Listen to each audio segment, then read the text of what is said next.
it is not so. I think it is someone, however, who works for the governor, perhaps at the Port Authority, who would be on the latter list with the governor. Will that hurt Trump because Chris Christie's a supporter? I think that the transference isn't really there. Obviously, Christie and Trump were competitors. Christie has been very supportive of Trump. He's been the one rhino Republican who has broken from the pack to come over from the Never Trump crowd. But I don't think anybody realistically thinks he's on the list for vice president. I don't want you to give out any intel, because you've got a great political brain, one of the best out there. It's admitted even by your enemies, of any Achilles heels for Trump. But obviously they've thought about every heel. They've attacked every heel they think's there. I think the only heel is Trump himself if he doesn't stay hardcore and backs off, but that's not his nature. But the assassination card, other issues, this media is willing to push any hoax. They've already filed fake lawsuits about, underage girls he raped. That was totally fake and admitted. That tells me, though, I mean, nobody's invincible, and I know you're not saying that. What do you worry about on the belly of Trump? Are there any missing armored scales? Yeah, look, I don't think so. Did he have gorgeous girlfriends in the period which he was not married? Absolutely. Did he play the field? Absolutely. There are no scandals. All this nonsense about David Brock and the folks at Media Matters America have reams and reams of unknown negative information. It's all crap. Here's the question. Why is the mainstream media asking about Trump University but not Laureate? Why are they asking Trump about how much he raised for veterans to the penny but not asking about the Clinton Foundation? You have a double standard, and Trump has taken it on frontally in his attacks last week on the media for raising the question about how much he raised for veterans. We know exactly what it is.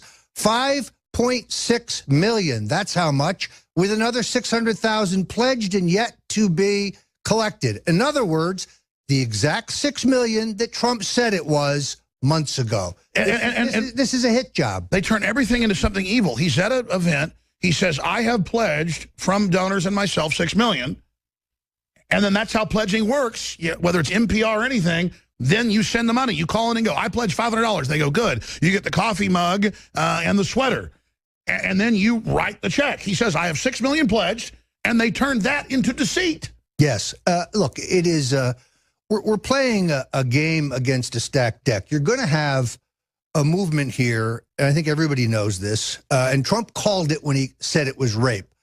The women physically and sexually assaulted, raped, bitten by Bill Clinton, Kathleen Willey, Juanita Broderick, Paula Jones, Christy Zurcher, Sandra Allen James, Liz Ward Grayson, Eileen Wellstone, who may be found in Britain, the very first woman that Bill Clinton raped when he was at Oxford. They are going to be they're going to speak out.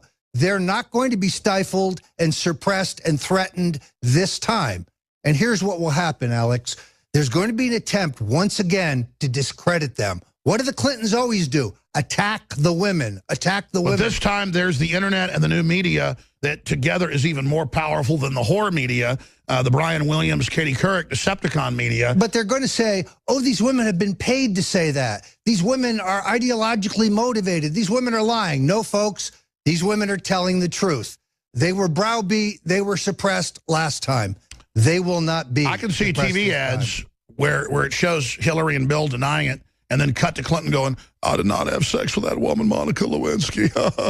Look, their credibility is shot, and that's their largest problem. Even liberals don't believe them. Nobody believes them. They have lied so many times about so many things that attacking someone else is a liar. I think so what happens? You know their brain. You know Brock. You know his rotting mind. What are they going to pull? Look, they're running an old game plan. They have a completely programmed, scripted campaign. Sidney Blumenthal is petrified about the fact that Bernie is going to challenge them. Sidney Blumenthal is petrified about the fact that Cornel West is one of those who has been asked to second the nomination of Bernie Sanders, and therefore he's going to have a national audience to talk about the Clintons' record on civil rights, which is abysmal, to talk about their dog whistle politics. The fact that Bill Clinton once said to Ted Kennedy, you know, a few years ago, this boy Obama would be getting our bags and getting us coffee.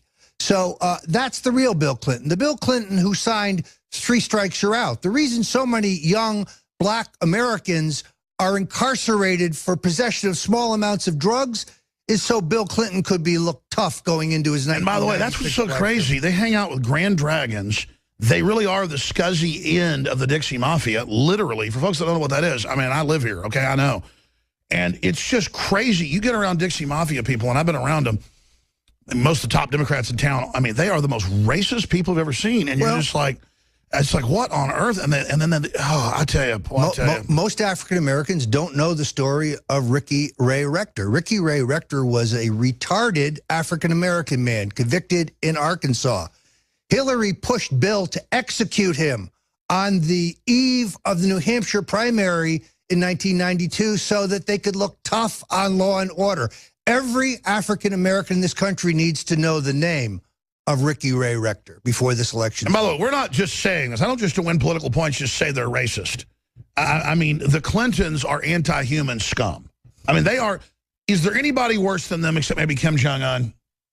Well, the Bushes are in the same league. I think the Bushes are actually bigger criminals in terms of the overall. Well, they got a lot of the Nazi money. That's why they're really a secret. They start with Prescott Bush, the patriarch of the Bush family, the U.S. Senator. They held the war chest for Hydra. Yeah, he was basically financing the Third Reich's war machine. Which symbolizes a Hydra. That people think that's Captain America. I'm saying that's actually the group. Yeah, it is. I think that, of course, the two families, the Bushes and the Clintons, as you can see in both of these books, they're connected at the hip. It's one crime family. They're in it together, folks. That's why Bill says, George Bush says that Bill is like his brother, and that makes Bubba. Hillary like his sister-in-law. And Barbara Bush. Don't talk about Clinton. She's my son. Yeah, she says that Bubba is the fourth Bush brother. God forbid. Both the books, The Clintons' War on Women and Jeb, and the Bush Crime Syndicate are tour de forces. I thought I knew it all, and I read these books and couldn't put them down. Give these to your friends and family to really understand this is one of the crime families that have merged together ruling us, and the Bushes did it off stolen Nazi loot they got to keep. We'll be back. Tom in England, you're going to be up first, then Chris. Eric, is that Eric or Eric? My eyes are going. Jim, David, 800-259-9231. 800-259-9231. We're going to be taking your calls for the balance of the hour, and then we're going to obviously be doing some tape shows and things here while Roger Stone is visiting in Austin, Texas. We're going to be doing some Facebook mentions and other viral videos. A lot of breaking news here in the next few days at Infowars.com. I do want to go to your phone calls, but coming up in the next longer segment after we take some calls, Roger, you've got more to cover. Tell folks what it is. Well, I want to talk about the convention. I want to talk about the way I see this playing out. We should talk a little bit about the importance of the vice presidential nomination. All right, we're going to talk about it all. Tom, in Her Britannic Majesty's Albion, you are on the air from jolly old England. Go ahead. Thanks, Alex. I mean, Sir Alex, Lord Alex. Thank you, sir. And Roger. Hi, Roger. I've got a comment, a little sort of an anecdote, I suppose, and a couple of important questions for Roger. Sure, go ahead. Trump. So this was a BBC documentary about 5-6 years ago. It was about reality TV, and there was a large segment on The Apprentice. And they interviewed a former contestant, and she was saying how great Trump was to work with, and how he was always jovial, smiling and everything. And she just told a story about how he came in jovial and smiling as usual, and then the producer told him the narrative. And the narrative was, Trump is in a terrible mood, something such and such happened, and blah, blah, on the way, and, and he apparently got into character, like that. It was sure. I mean, he's been part of reality TV, and I can tell you, folks, it's almost all completely fake. Trump admits that. So here's your question is this just an actor we're seeing? And my answer, before we talk to the real insider, is it doesn't matter. This stuff he's doing is irrevocably damaging to the New World Order criminal project. That's why I'm supporting it. But I think he's gamed them. And I've talked to a lot of other insiders, and you didn't tell me this, that knew him years ago that said, look, Trump's more anti-New World Order than you are. He's just kept it secret, and he's like a sleeper cell. Is that an accurate statement, or is that... I think he's had consistent views for 30, 40 years. 30 years ago, he was against NAFTA yet. Right. He was against NAFTA. He was suspicious of NATO and the fact that it's costing us a fortune and our allies are not paying their fair share. It made sense, perhaps, after World War II when we were wealthy and everybody else was broke. Now we're broke and everybody else is wealthy. He's a businessman, and he thinks about Team America. But he's always thought that there is nothing new about his views. These have always been his views. He's always been an outsider. He's always scoffed at the inside Washington, New York elite. I can tell you this. He hated Washington. He hated going there. He hated the system. They know that, by the way. There's no question. So he hasn't changed. And no, I think the fellow you may have seen on The Apprentice may have been acting, but the Donald Trump you see on the campaign trail, that's the real Donald Trump. Let me ask you this, Tom. Forceful and to the point. I kind of interrupted both of you, but is that your question? I was being presumptive, or is that it, Tom?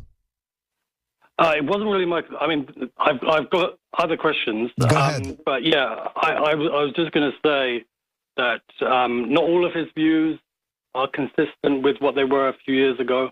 And in the context of him being an accomplished actor, I mean, I understand that Roger Stone says that what we're seeing now is the real Trump. What we're seeing then was an actor. But how do we know that? I mean, that's the thing. But I mean, my question to Roger Stone is: a few weeks ago, he said that in a certain state there was 1 million people who were fitted the profile of a Trump supporter. So my first question to him is, what is what is that profile? Okay, the real quick, the second one, because we got to go to break and get to calls here, sir. We're going to say quick questions. Go ahead. Yeah, look, I actually think this is a very important question, and I'll tell you why.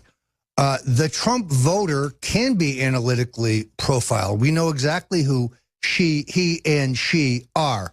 And therefore, I think that one of the most important things that has to be done before this next election is the registration of 1 million new voters in the 10 swing states. But I thought there's already been 2 million more voters that voted Republican than normally, 2.5. But those are folks who are already registered and came to the process. They've just never voted in the primary before. I'm talking about registering 1 million new general election voters. I think that's already happening. Let's talk about that when we come back. Tom, great questions. We can only spend so much time. More callers straight ahead. We're going to go bam, bam, bam with your questions for Roger Stone. StoneZone.com. Get both his books, The Clinton's War on Women and Jeb and the Bush Crime Family, at InfoWarsStore.com, and support the broadcast while you get your Hillary for Prison shirt. I just love to see what Trump's doing. Roger Stone, I've been ranting here, but obviously I want to go back to calls. I want to know the essence of Trump, because obviously I'm not a lesser of two evils person, but the Democrats are going for broke here. They're annihilating free speech. They have people with Mexican flags all over California beating up women, beating up families. The mayors are on the news saying it's a great thing. This is real news, mainstream news on Infowars.com, with just bizarre statements by these people that I don't even call the left, because I'm, what you call liberal on most issues, but I'm for free market, Second Amendment and stuff like that, so I'm called this super right-wing extremist. No, I'm for free speech, so I'm the liberal. But they're so dangerous, they've got to be met, they've got to be resisted. It's so obvious that Trump is the only choice, and I think he should get 2-3 million new voters to come in and vote. And I think that is the initiative, reaching out to people of every race, color, and creed, saying, you're being scammed. This is a fraud. Don't be intimidated. Go register to vote and go after them. My concern is, and I don't want to discourage folks, is election fraud. We just saw an Austrian nationalist 10 points ahead in every big poll, and then he loses to the Green Party socialist people that actually said in a campaign ad, liking Austria is bad, Austria sucks, in German. I'm not joking. So what is this leftist self-loathing mental illness, and how do we counter it? That's a lot of stuff, but that gestalt there, I'm supporting Trump because his enemies are so bad regardless, but I believe he is the real deal and will deliver. I believe that in the last 2 presidential cycles, the Democrats have done a much, much better job of voter registration. The good news is, however, there are not a bunch of unregistered Democrats out there for them to bring in. Now, they can try to bring in illegals, and they have done that in some places, but the Republicans have not done a good job of voter Is registration. that because of internal sabotage? No, I think it's actually because there was no market. Now, with Donald Trump as the head of the party, now suddenly